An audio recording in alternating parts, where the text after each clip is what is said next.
platform Cred recently launched a peer-to-peer or a P2P lending product called CredMint that enables members to earn interest on idle money by lending to other members. Cred says those members who participate in CredMint can earn inflation-beating interest rates of up to 9% per annum, higher than traditional methods. But do you know what P2P lending is and how it works? Peer-to-peer lending is a form of direct lending of money to individuals or businesses without any official financial institution participating as an intermediary in the deal. It's based on a crowdfunding model that's used to raise loans for people who need to borrow from people who want to invest. Most P2P lending platforms are organized as NBFC fintech companies. Unlike traditional banking and financial institutions, P2P lending is a modern credit model to meet current business credit needs. It typically uses an online platform where the borrowers and lenders register themselves. Due diligence is carried out before allowing the parties to participate in any lending or borrowing activity. The main idea behind P2P lending is savers getting higher interest by lending out their money instead of saving it, and borrowers getting unsecured personal loans at comparatively better rates. It can be an attractive option for those looking to boost their investment portfolio and are willing to take a small amount of risk to do so.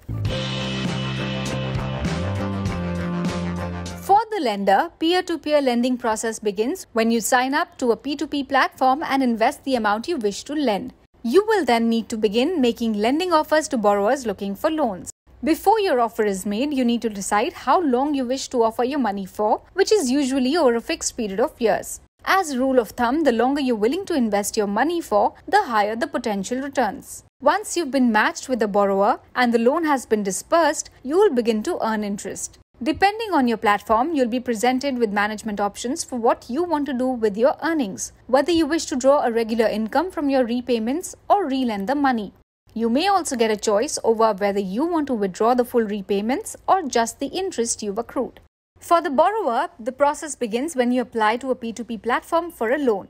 Most companies will require you to fill out a quote request and provide some proof of identity. Then they will carry out a credit check to gauge your credit history. Your completed application will be assessed by an underwriter who will make the final decision on whether you're accepted. A more in-depth credit check may be carried out and you will need to meet the platform's own creditworthiness checks too. If you're approved, you'll then be made a loan offer and matched with a lender who's willing to provide funds that match your quoted criteria.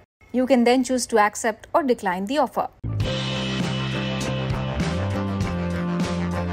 All P2P platforms will now be considered NBFCs and will be regulated by the RBI. The amount lent can be a minimum of 500 to 750. The maximum amount per lender is capped in the aggregate across all P2P platforms at 50 lakh rupees. The maximum tenure for the amounts lent under P2P lending is fixed at 3 years. Like any other investment avenue, there are some risks to watch out for.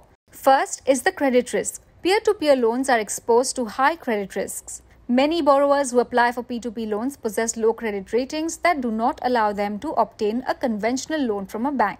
Therefore, a lender should be aware of the default probability of his or her counterparty. The government does not provide insurance or any form of protection to the lenders in case of the borrower's default. Some jurisdictions do not allow peer-to-peer lending or require the companies that provide such services to comply with investment regulations. Therefore, P2P lending may not be available to some borrowers or lenders.